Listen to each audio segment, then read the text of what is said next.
Assalamualaikum warahmatullahi wabarakatuh. Perkenalkan, nama saya Isma Iskinanda dengan NPM 201100039. Di sini saya akan membacakan dan menjelaskan dari hasil jawaban ujian tengah semester saya dengan mata kuliah Sejarah Kebudayaan Islam dengan dosen pengampu Ibu Eka Tusyana MPD. Berikut saya akan menjelaskan jawaban hasil saya. Yang pertama itu ada pengertian sejarah. Pengertian sejarah itu yaitu peristiwa di masa yang dicatat secara ringkas dan jelas dengan mengungkap tempat-tempat dan terjadi di masa. Lalu ada pengertian sejarah kebudayaan Islam. Sejarah kebudayaan Islam yaitu peristiwa di masa lampau yang berbentuk dari hasil karya kata yang diciptakan oleh umat Islam yang didasarkan dengan dari sumber-sumber nilai Islam. Selanjutnya yaitu tentang pentingnya kita mempelajari sejarah kebudayaan Islam di madrasah ibtidaiyah. Itu sangat penting dikarenakan mata pelajaran sejarah kebudayaan Islam itu salah satu mata pelajaran yang sangat penting sebagai bentuk untuk membentuk watak dan kepribadian umat atau siswa-siswi di sekolah, dikarenakan sangat penting dan berisikan sejarah kebudayaan Islam dari tokoh muslim yang terjadi di masa lampau. Dengan mempelajari sejarah kebudayaan Islam dapat mengambil pelajaran bagaimana perjuangan tokoh-tokoh di masa lampau pada zaman dahulu. Mempelajari sejarah kebudayaan Islam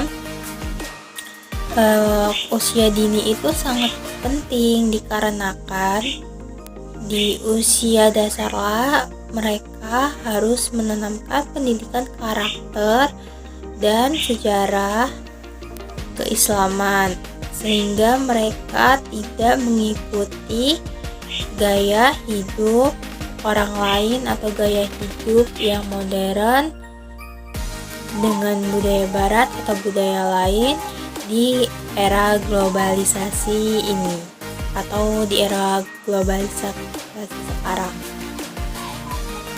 Karena kebanyakan saat ini sejarah kebudayaan Islam sudah mulai luntur ditelan zaman, dan oleh karena itu kita harus menanamkan pada anak-anak khususnya usia dini untuk mempelajari sejarah kebudayaan Islam agar dapat meneladani tokoh-tokoh Islam dahulu. Keadaan bangsa Arab di periode Mekah atau Madinah dan periode Madinah, sebagaimana diketahui sebelum bangsa Arab itu ada periode Jahiliyah atau Islam dikenal dengan zaman kebodohan, di mana pada periode ini bangsa Arab itu tidak dengan ajaran agama yang benar, atau yaitu kesukuan. Jazirah Arab itu terletak di bagian barat benua Asia dan sekarang lebih dikenal dengan sebutan Saudi Arabia dengan ibu kota Riyadh. Pada sisi lain, bangsa Arab itu ada keunikannya tersendiri dikarenakan dia tidak terbelakang, tidak tertinggal. bangsa Arab sebenarnya sudah memiliki kemajuan yang maju itu kemajuan dengan beberapa budaya dan tradisi kelompoknya yang dibagi menjadi beberapa, yaitu yang pertama itu ada ketuhanan. Dalam bidang ketuhanan bangsa Arab itu menyembah berhala, diyakini sebagai Tuhan mereka. Dan yang kedua itu ada sosial budaya. Pada kondisi budaya masyarakat Arab jahiliyah, mereka itu memiliki kondisi budaya yang unik dan khas. Dengan perilaku masyarakatnya tidak humanis, karena tidak ada penghargaan terhadap kemanusiaan. Di kalangan banyak saat itu terdapat beberapa kelas masyarakat. Hubungan seseorang di kalangan bangsawan pada saat itu sangat diprioritaskan sekali.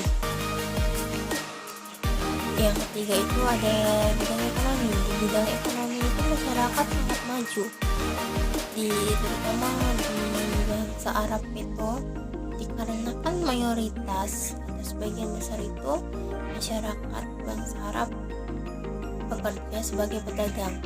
Mereka dikatakan maju dikarenakan sudah berdagang sampai ke luar negeri.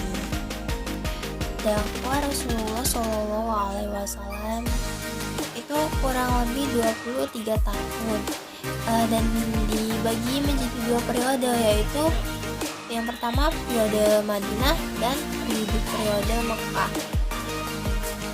Sebelum diangkat menjadi seorang Rasul, Nabi Muhammad itu sering bersalawat di Gua Hira sampai Rasulullah SAW itu mendapatkan wahyu yang pertama, itu surat Al-Alaq ayat 1 sampai 5 yang diyakini sebagai awal dan penutup risalah.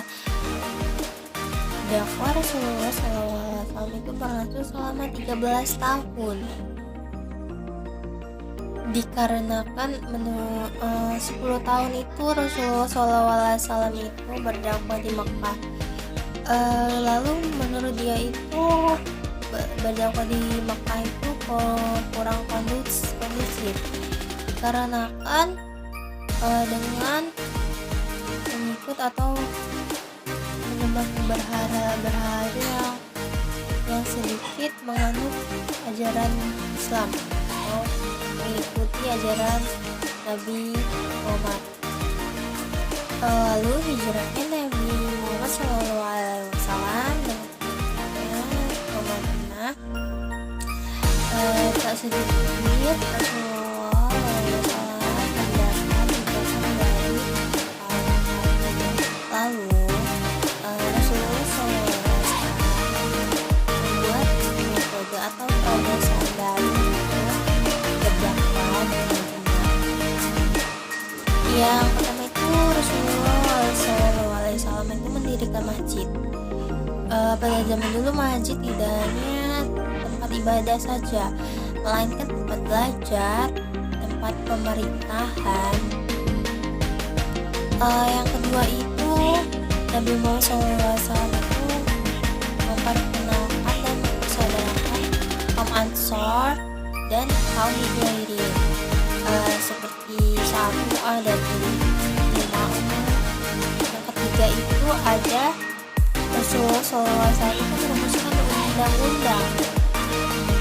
Undang-undang dibuat lebih dikenal dengan periode Madinah atau periode Madinah. Isinya itu tentang aturan agama di luar Islam. Yang ketiga yaitu ada Khulafaur Rasyidin atau dan 4 tokohnya. Khulafaur Rasyidin itu berasal dari 2 kata, khulafa dan ar-rasyidin. Khulafa itu merupakan bentuk jamak dari khalifah yang artinya itu mengganti pemimpin yang tugasnya itu melanjutkan Nabi Muhammad SAW dalam memimpin tugasnya untuk memimpin agama dan pemerintahan, tetapi bukan pengganti Rasul dan Nabi.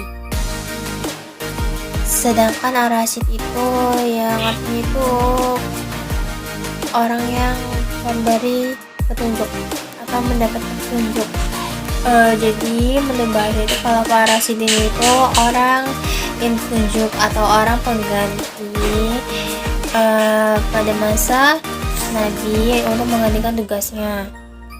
Yang pertama itu ada Abu Bakar As-Siddiq, khalifah pertama yang ditunjuk setelah wafatnya Rasulullah SAW. Beliau merupakan sahabat Nabi Muhammad yang terdepan dalam membela Nabi Muhammad. Selanjutnya dia melanjutkan dakwahnya ke Yasrib. Dia melanjutkan dakwahnya itu ke Madinah pada saat Nabi Muhammad SAW sakit keras. Abu Bakar itu mendapat julukan As-Siddiq karena dia kejujurannya dalam mempercayai Nabi SAW. Masa jabatan pemerintahnya itu 632 hingga 661 Masehi.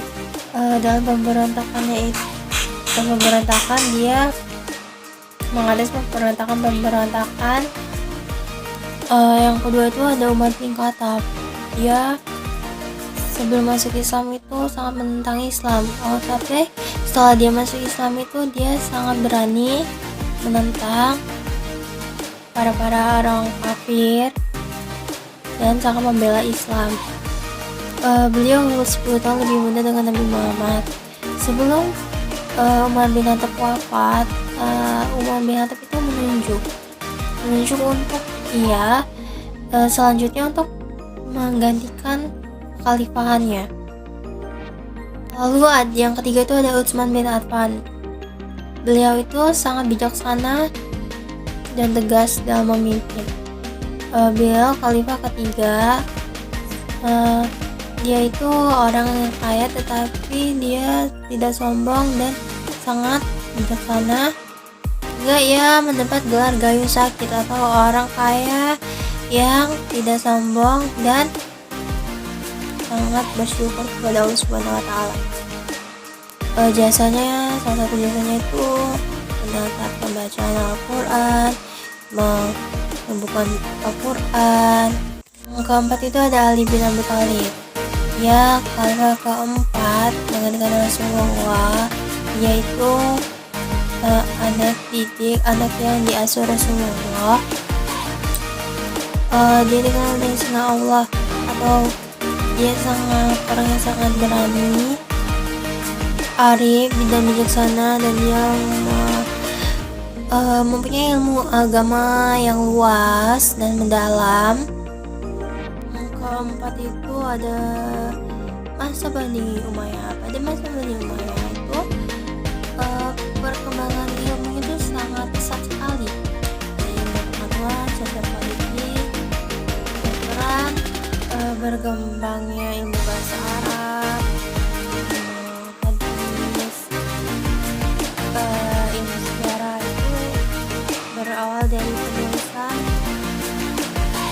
Sirah Nabawiyah atau berdasarkan perjalanan hidup Nabi Muhammad SAW, dimulai dari ilmu tersebut, yaitu yang selanjutnya ada perkembangan sastra, mengalami kemajuan pada pertemuan seperti ada pembacaan puisi,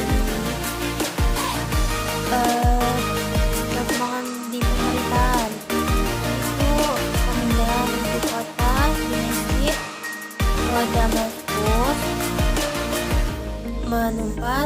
selanjutnya itu menumpas pemberontakan yang ada, lalu membuat atau menyusun organisasi.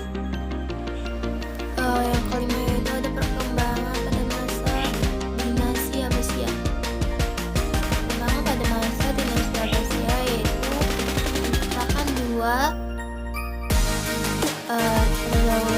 tindakan yang dilakukan pada khalifah untuk memungkinkan agar terjadinya ada pemberontakan pemberontakan. Yang pertama itu ada tindakan terhadap budaya, dan yang kedua itu ada pembersamaan bagi turunan-turunan orang-orang Persia. Pembantaian Abu al-Abbas sebagai khalifah dinasti Abbasiyah itu menandai secara resmi bahwa dinasti Abbasiyah di Damaskus dan terjadi dua kekuasaan, dan akhirnya tahun 1203 sampai dengan 750 Masehi, pasukan Bani Abbasiyah di bawah pimpinan Saleh Abbasi membunuh Marwan II dengan terbunuhnya Marwan merayakan selanjutnya itu ada sejarah perkembangannya. Budaya nasional itu sejarah balik budayaan dengan mengikuti cara-cara di masyarakat di pertengahan pada abad ke-18 Masehi. Resepsi ini sejalan dengan resepsi pada Yunani yang itu ada di bidang ekonominya. Di bidang ekonomi itu membangun perdagangan sangat pesat untuk berdagang, dan keempat itu ada ilmu pengetahuan,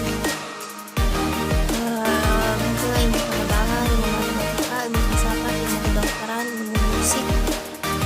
Terakhir itu ada seni budaya. Seni budaya itu menciptakan masjid di Baghdad, lukisan-lukisannya itu ukiran-ukiran kaligrafi. Keenam ada perkembangan Islam di masa di Spanyol. Perkembangannya itu Spanyol diduduki Islam. Ada masa Khalifah Al-Walid, salah satu seorang khalifah berarti masuk dalam proses orang khalifah dan wilayah. Pendapat saya dalam 3 orang dapat dikatakan itu paling berjasa.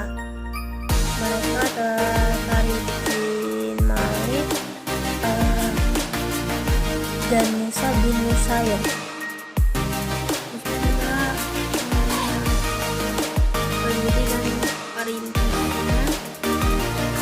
Lalu terdorong hal keberhasilan tarikan semua dan bagi kerajaan terus 711 Masehi mengirim pasukan ke Spanyol karena yang dibangunnya Tariq bin Ziyad itu takluk.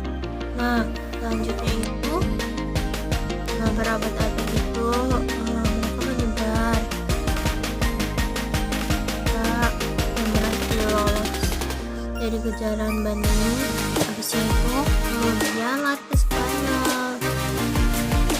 Lalu pada masa selanjutnya itu Islam berhasil menguasai